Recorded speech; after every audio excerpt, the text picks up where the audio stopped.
On this Wednesday night, 2 Ontario police officers gunned down in the line of duty.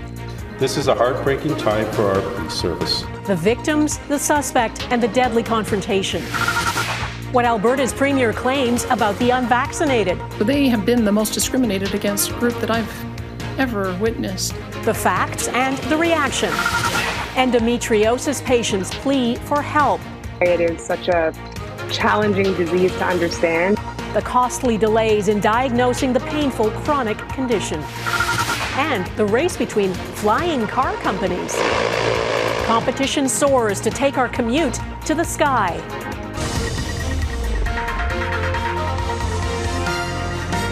Global National with Donna Friesen.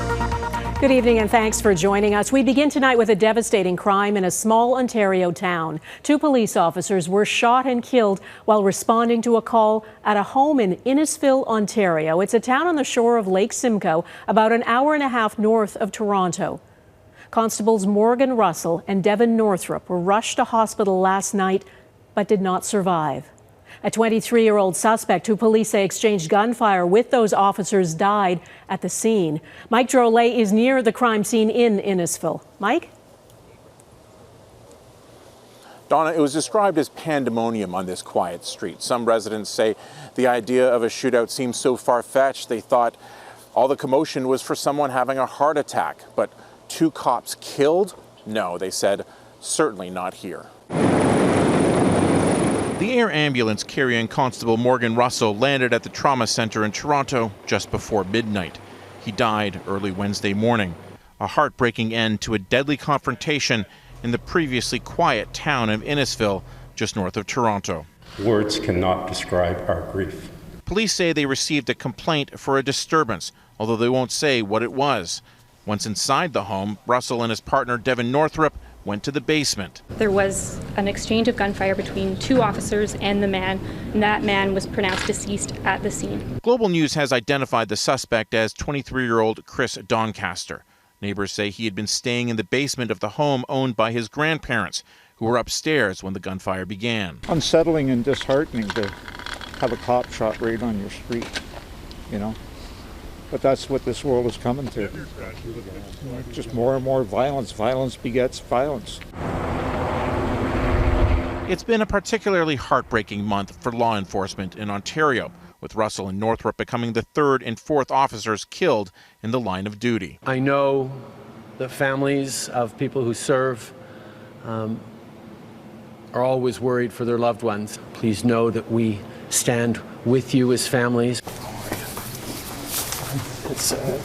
Unsure of where to go, friends and colleagues of the 2 officers gathered at the town hall, where they spoke of their impact on the community. The 33-year-old Northrup was relatively new to the force, but was a key part of the mental health unit. And Morgan, one of the most senior members on the force, was called one of the better ones. This is personal for me. I went to police college with Morgan 33 years ago. Morgan could have retired 3 years ago, but stayed on. I know that Morgan was going to retire once his daughters were finished university.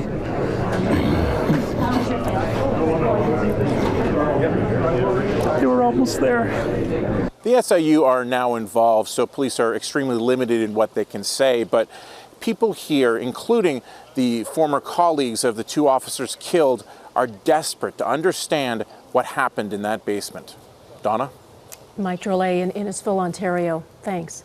Now to Alberta, where the new Premier is attempting to clarify something she said yesterday that generated a great deal of reaction. Here is what Danielle Smith said after her swearing in. The community that faced the most restrictions on their freedoms in the last year were those who made a choice not to be vaccinated. So they have been the most discriminated against group that I've ever witnessed in my lifetime. That's a pretty extreme level of discrimination that we have seen. I don't take away any of the discrimination that I've seen in those other groups that you mentioned, but this has been an extraordinary time in the last year in particular. Smith also pledged to protect unvaccinated people under the Alberta Human Rights Act. Her claim that they are the group most discriminated against was not backed up with evidence, and it drew widespread criticism from Indigenous, Jewish and Muslim groups, among others. BC's Premier called it laughable. Today, Smith put out a statement saying she did not intend to trivialize in any way the discrimination faced by minority communities and other persecuted groups. Global's Breanna Karstens-Smith is in Edmonton. Breanna, she's not saying sorry or that she made a mistake. What's been the reaction? Donna, the Premier's latest words are simply not enough, according to multiple groups we've heard from. Instead, they're now calling on her to actually take action. As you mentioned, the Premier of British Columbia has weighed in while speaking on a radio show in Victoria, calling Smith's comments laughable. John Horgan says he disagrees with the comments made by Alberta's new Premier, saying she's focusing on a sliver of the population when there are other challenges going on. The Jewish Federation of Edmonton released a statement saying, "We have reached out to the Premier's office to express our concerns and are keen on meeting with Smith to discuss anti-Semitism, discrimination, and the need for mandatory Holocaust education." Also, a MacEwan University professor and leading researcher on gender and youth points out people within the 2S LGBTQ+ community continue to face discrimination, including as recently as last month here in Edmonton, when a group was targeted with threats of violence for gathering. When you hear those kind of comments from our new Premier, people are wondering, am I really safe with this in this province? Am I really valued? Am I welcomed in this province? And I think that's exactly the wrong kind of message that we want to send. Smith did say in her statement that she's committed to listening, learning, and addressing the issues affecting minority communities, adding over the next few days, my office will be reaching out to set up meetings with minority community stakeholders so I can better understand the different concerns of their individual communities. Donna. All right, Breanna Karstens-Smith in Edmonton, thanks. In the U.S., conspiracy theorist Alex Jones has been ordered to pay a colossal amount in damages for the lies he spread about the shooting massacre at Sandy Hook Elementary School in 2012. A Connecticut jury has ordered Jones to pay nearly $1 billion to the families of 8 of the victims of that school shooting and an FBI agent who responded. 20 children and 6 teachers were killed in the shooting. Last year, a judge ruled Jones and the parent company of InfoWars are liable for defamation because Jones spent years calling the shooting a hoax and described the dead children and their grieving parents as crisis actors. In a previous trial, Jones was ordered to pay nearly $50 million to another family. A third trial is still pending. In Ottawa, the decision to invoke the Federal Emergencies Act back in February is under scrutiny. Hundreds of vehicles and people occupied the streets adjacent to Parliament Hill for weeks and refused to leave. The Prime Minister maintains invoking the act was necessary and right. Others, including the Canadian Civil Liberties Association, believe it was unlawful and unconstitutional. All of those involved will have a chance to make their case at a public inquiry which starts tomorrow. It must, by law, happen whenever the Emergencies Act is invoked to ensure accountability and oversight. Eric Sorensen explains who will testify and what's at stake. Wellington Street, the main road to view Parliament Hill, has never returned to normal. Off limits to cars and truck traffic, the most visible and lasting impact of this. The convoy of protesters who blockaded streets last winter, upset over such things as vaccine mandates. They shut down commerce and ordinary life in the city centre. For weeks, authorities largely stood watch until Ottawa invoked the Emergencies Act that granted, among other things, extraordinary powers to police to clear people out of the downtown. They're not winter maintained! But was the Emergencies Act appropriate? A measure so serious that it triggers a public inquiry, which begins tomorrow. Ontario Appeal Court Justice Paul Rouleau is the inquiry's commissioner. Among those with standing as participants, the federal, Alberta and Saskatchewan governments, the cities of Ottawa and Windsor, the Ottawa Police Service, and a group of prominent convoy organizers, including Tamara Leach and Chris Barber, who also face charges that include obstructing police. Among dozens of expected witnesses, the Prime Minister says he will be available to testify. We move forward with measures that are not to be taken lightly, but that we brought forward with the Emergencies Act in a time-limited, measured way to be able to get the situation back under control. But the Canadian Civil Liberties Association questions the powers used to freeze assets of protesters and says Ottawa went too far, using the Emergencies Act not as a truly last resort. It is our opinion that their actions were unlawful and unconstitutional. The government has yet to prove that the legal threshold to invoke the act was met. For local shops that depend on visitors, the harm is still being felt. Wellington Street has stayed closed. It's been devastating for us to have these streets closed. There's concern that the impact on the local community will get short shrift in a politically charged national inquiry. That inquiry begins Thursday in Ottawa's Library and Archives building, very near where the protests occurred. The hearings will last about 6 weeks, with the inquiry's report due next February. Eric Sorensen, Global News. Jewish groups are calling for more action against online hate because of the case of an immigration consultant hired by the federal government. Laith Maroof, whose Twitter accounts have been suspended, sent a series of vile anti-Semitic tweets while he was receiving federal funding for anti-racism programs. It took more than a month for the diversity minister to react and suspend that funding. Abigail Beeman reports. Life is too short for shoes with laces or for entertaining Jewish white supremacists with anything but a bullet to the head. That's just one of many anti-Semitic tweets from Laith Maroof, whose organization received federal funding for anti-racism programs until an outcry prompted the government to cut it in August. Opinions expressed by this individual were reprehensible and unacceptable, and the fact that this individual was able to secure government funding through the organization was absolutely wrong. The diversity minister admitted he first learned about the issue more than a month before cutting funds. It was on July the 19th or 20th. I just want to know why it took so long. Did no one Google Mr. Maroof, his wife, the organization? We have to be somewhat concerned about a 30 or 35-day time lag. But the Center for Israel and Jewish Affairs and other Jewish advocacy groups are not slamming the minister, acknowledging things take time and pleased the government has committed to better vetting going forward.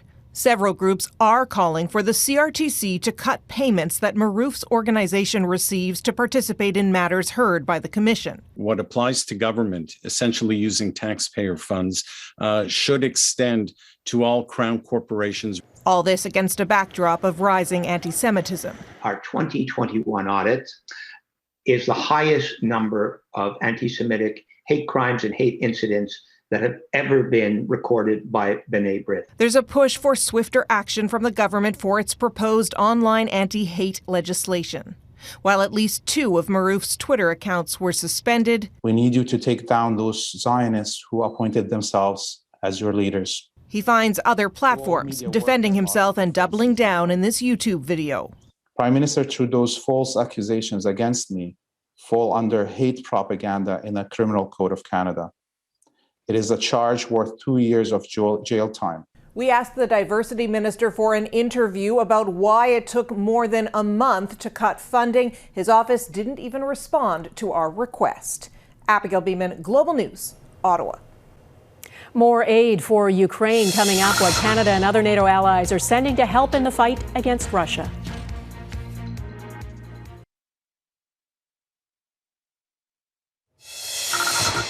This is the impact of Russian missiles on civilians in Ukraine. A family trapped in the rubble of their building in Zaporizhia. They managed to crawl to safety one by one. The southern city is one of many hit by a barrage of Russian missiles over the past few days. There are fears more people may be buried in that rubble. The Russian president says the airstrikes are retaliation for the attack on its vital bridge to Crimea on Saturday. And Vladimir Putin blames Ukraine's military intelligence service. Today, Russia detained 8 people it suspects carried out that blast, 5 Russian citizens, 2 from Ukraine, and 1 Armenian. Ukraine's allies are reaffirming their support to strengthen its defenses. More than 50 Western countries met at NATO headquarters today, promising to supply more weapons. As Crystal Gamansing reports, Canada will be providing another $47 million in military aid. In aid of Ukraine, Canada's defense minister came to the table alongside NATO allies armed with a new support package. $2 million worth of satellite communications, $15 million in drone cameras, $15 million in military equipment, plus more ammunition. We know that Ukraine has been needing and asking for additional artillery, in particular the 155 millimeter artillery. That is a long-range round used in howitzer M777s like this one Global News saw in action in eastern Ukraine.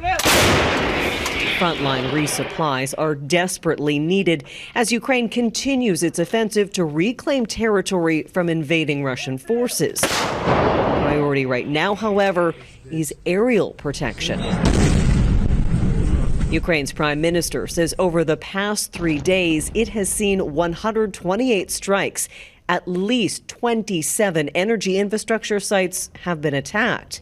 A power plant in Dnipropetrovsk Oblast, which supplies Europe's largest nuclear plant, was knocked offline again Wednesday. The head of the International Atomic Energy Agency has been meeting with Ukraine's president and Russia's in hopes of creating a protection zone around the site. The Secretary General of NATO reaffirmed its unwavering support for Ukraine. The attacks on the energy infrastructure is serious as we approach winter. So all of this demonstrates the urgent need for more air defense for Ukraine. The broader coalition, known as the Ukrainian Defense Contact Group, used the NATO gathering to talk next steps. We will do as much as it takes for as long as it takes. With fears over Russia's veiled nuclear threats and recent strikes near Europe's largest nuclear plant, day 2 of the NATO gathering will focus on nuclear safety. Crystal Gamansing, Global News, London. A leak has been found in the largest pipeline that carries Russian oil to Central Europe. There is no clear evidence of sabotage. The leak is believed to be the result of an accident. Europe is already facing a severe energy crisis because of the Russian invasion of Ukraine and the shutdown and subsequent sabotage of the Nord Stream natural gas pipeline. Ahead, desperate pleas for national action on an agonizing medical condition for women.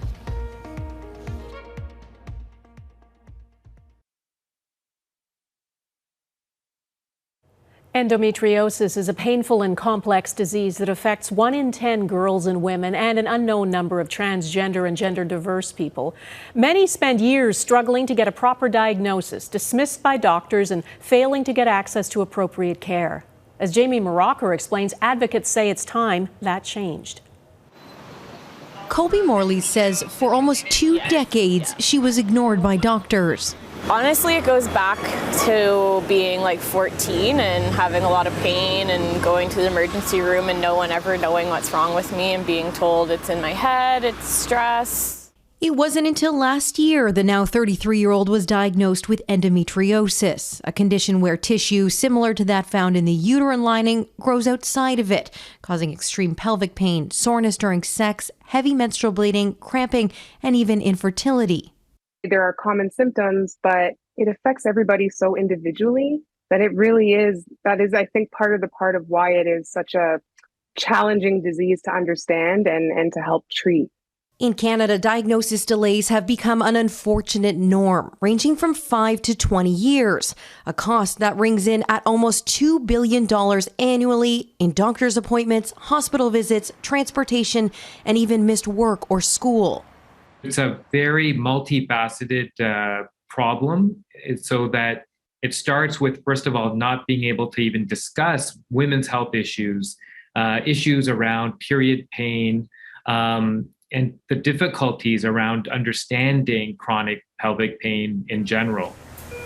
In 2020, the U.S. doubled annual federal research funding for endometriosis. And 2 years before that, the Australian government published its plan to increase awareness, education, and management of the chronic disease. But when asked, Health Minister Jean-Yves Duclos wouldn't commit to immediate action here. We would certainly want to continue listening to the patient groups, the researchers, to see how we can strengthen even more both our investments and the outcomes for patients. A private member's motion calling for improved access to care and education was proposed in March. It hasn't yielded results. Morley had laparoscopic surgery in February to confirm her diagnosis. Still suffering, she says she won't be waiting on Ottawa. I'll do anything to get my quality of life back. Willing to seek treatment outside Canada, paying for the relief she should be able to access at home for free. Jamie Marocker, Global News, Toronto. Ride to the future next, flying into the new reality.